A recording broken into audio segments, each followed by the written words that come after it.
my two wings have turned up, although they're still quite marked, not as bad as they were. But the company I got them from, which I'm not going to mention, decided to store them inside each other.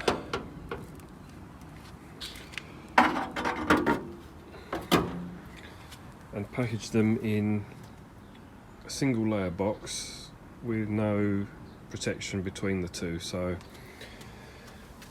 they got pretty scratched.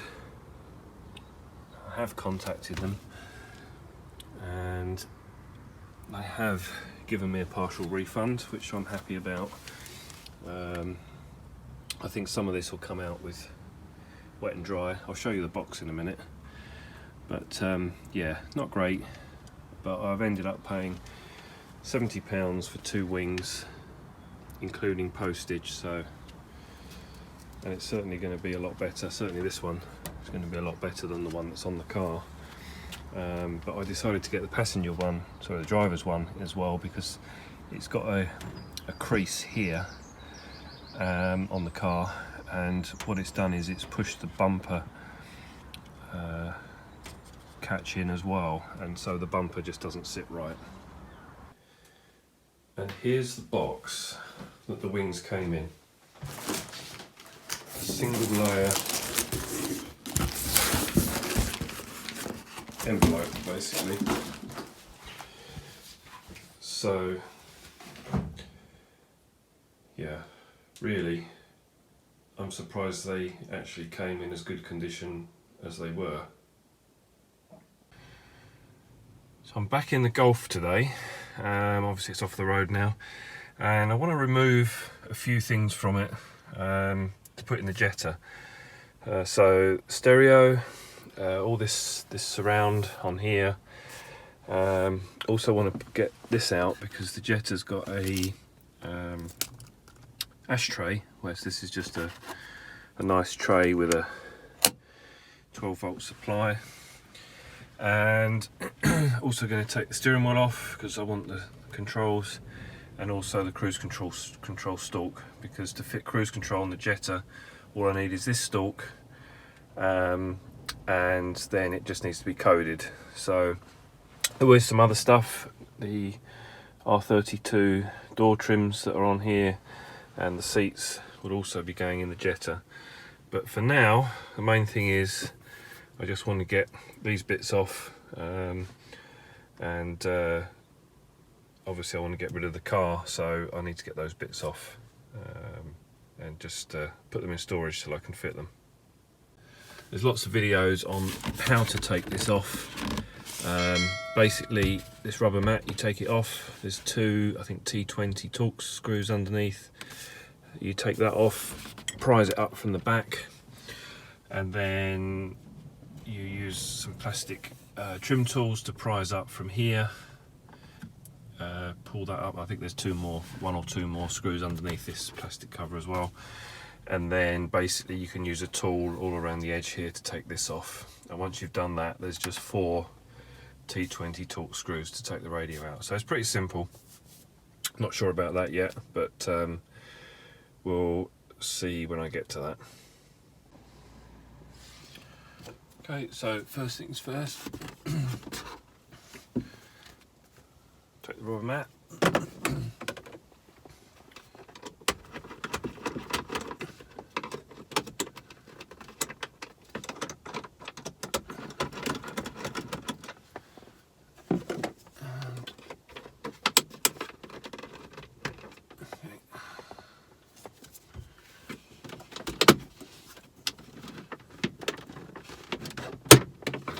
Got the corner up, and now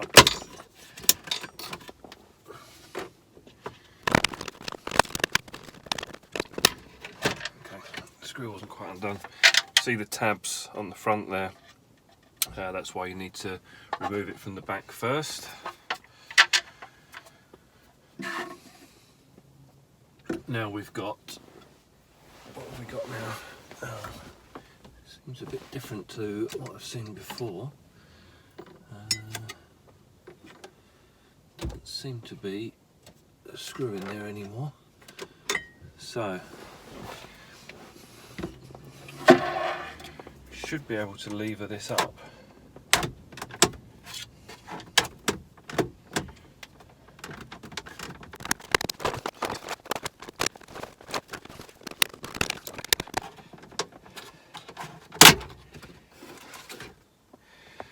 Now, I'm not so worried on this car,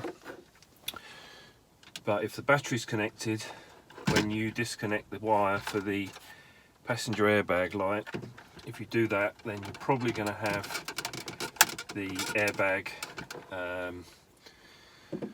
light come on the dash, and obviously you don't want that. So make sure your battery's disconnected.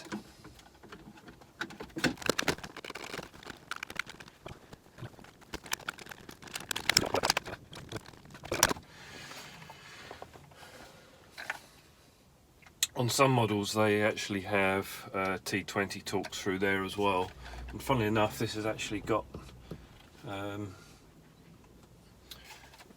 lug on there to put a torque screw in, so maybe it's been off in the past. I'm going to check as well, I know the seatbelt plugs are different. I'm going to just check before I get rid of the car that this plug is the same as on the Jetta, which is an earlier car, otherwise I'm going to have to rewire that plug.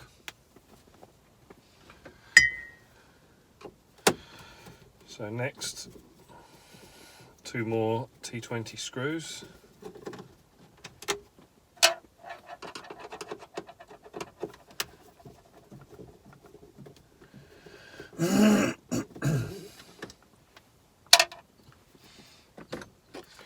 Again, take the trim tool and we're just going to work our way around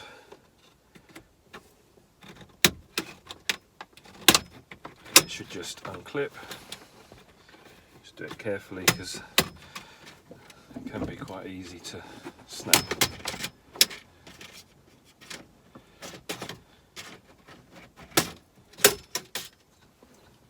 There we go, silver trim, it's off. And now that shows 4 more T20 screws for the radio.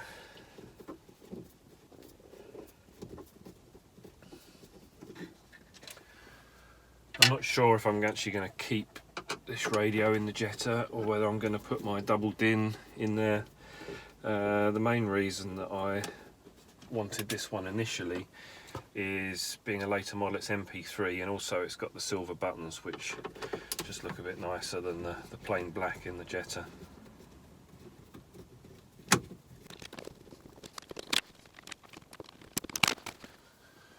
Okay, now the stereo is loose. I can just take it out and I'll just show you. We've got one tag here which lifts up, comes out, and then we've got these 2 aerial connectors as well, which I think I'm going to need 2 hands to get them out. So that's all the bits removed that I need from here. Like I say, I need to check on that plug. It should be the same. The other thing actually that I wanted to remove was this, and main reason is that the switch on the Jetta, on this switch, it doesn't work very well, but I'm going to have to remove the whole unit. I need to see how that's done, but it should be quite simple. So for the tray, first thing to do is take this off. I just got the tool underneath the corner, prised it up, and that's now come off. And now we've got 2 screws there. We may have some more, but I'm going to take those off first and then see what's next. So they're removed now, so that's handy. The whole thing seems to come out in one go. Obviously there's plugs there for the ESP and for the power, so I'm not going to do those one-handed, so I'm going to remove those, and then hopefully the unit should just pop out. And there we go.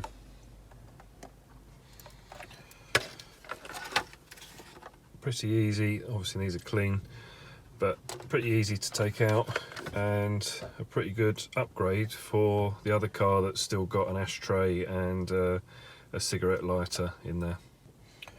Now, interestingly, there's a blank on this 2008 Golf. In the Jetta, that is actually another 12-volt supply, so I'd sort of like to keep the centre console from the Jetta, and then I'm just going to take the centre armrest off of this console and put it in the Jetta. But I also need, and I'm probably not going to be able to show it very easily, but I'm also going to need those vents because they're broken in the Jetta. So the next thing I'm going to do is remove the steering wheel. The battery's been disconnected. I've been disconnected for days now, so should always make sure it's disconnected for at least half an hour.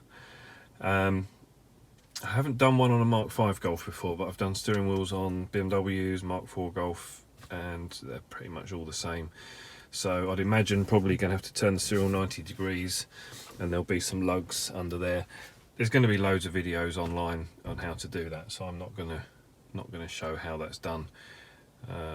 But I want to get the steering wheel off. I need to get the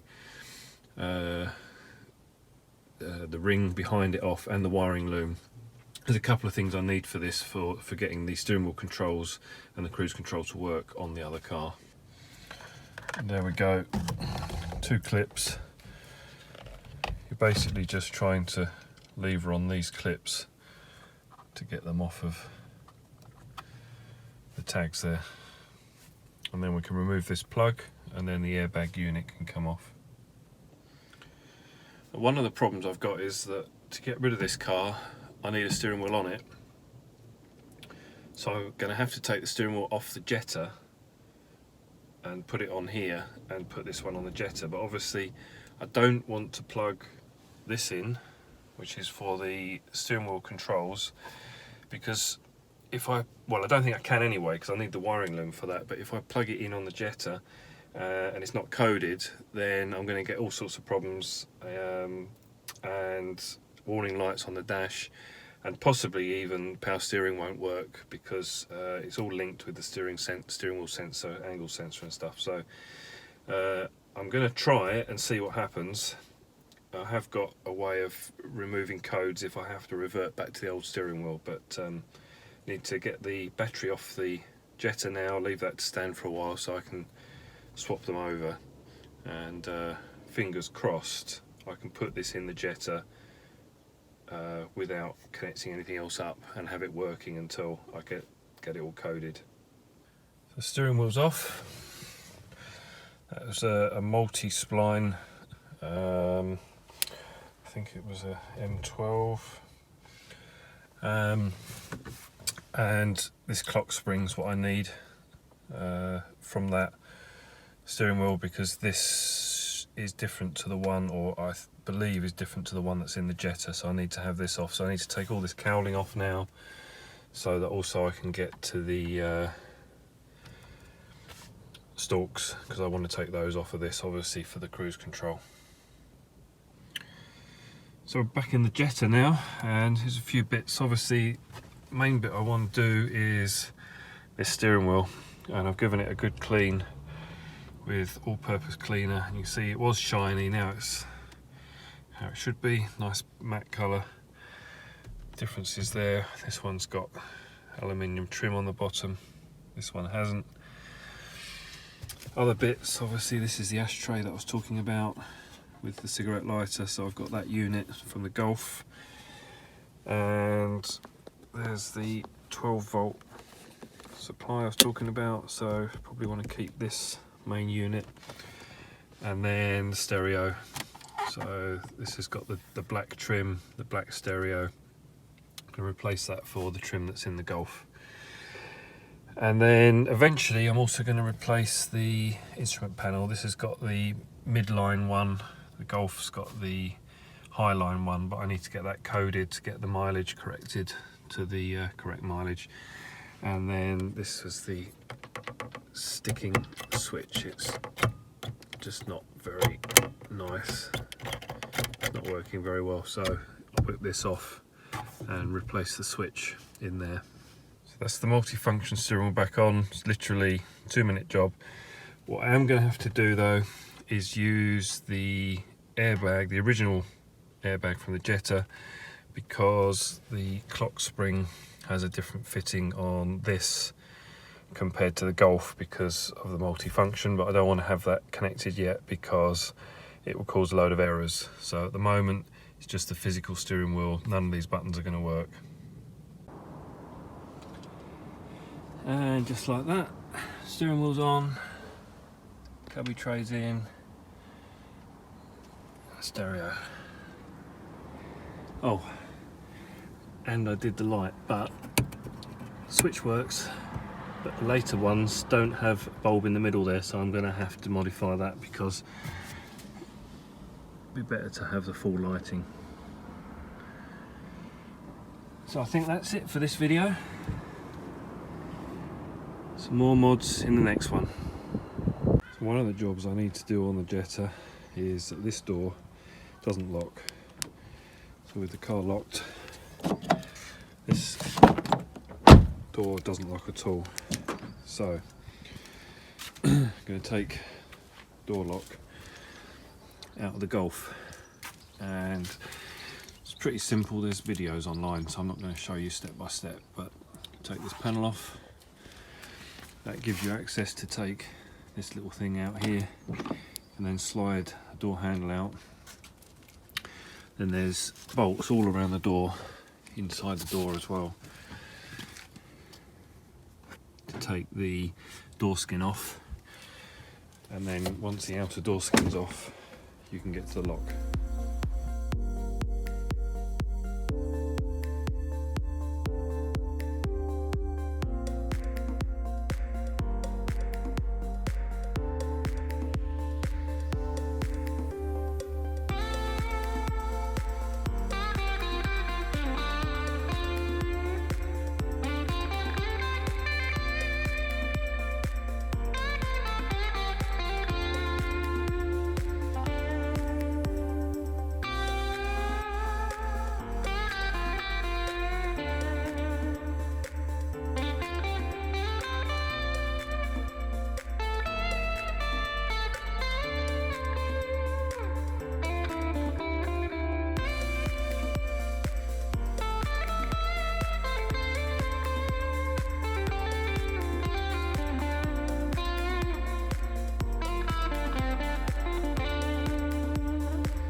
So,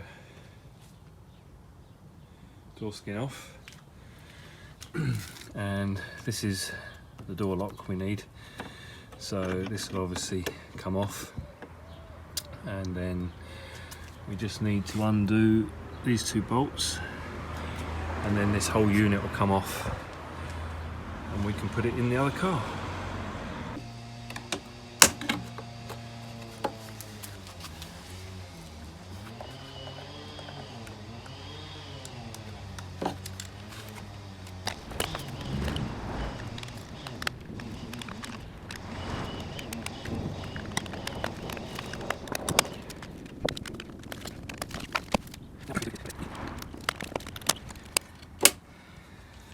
And there we have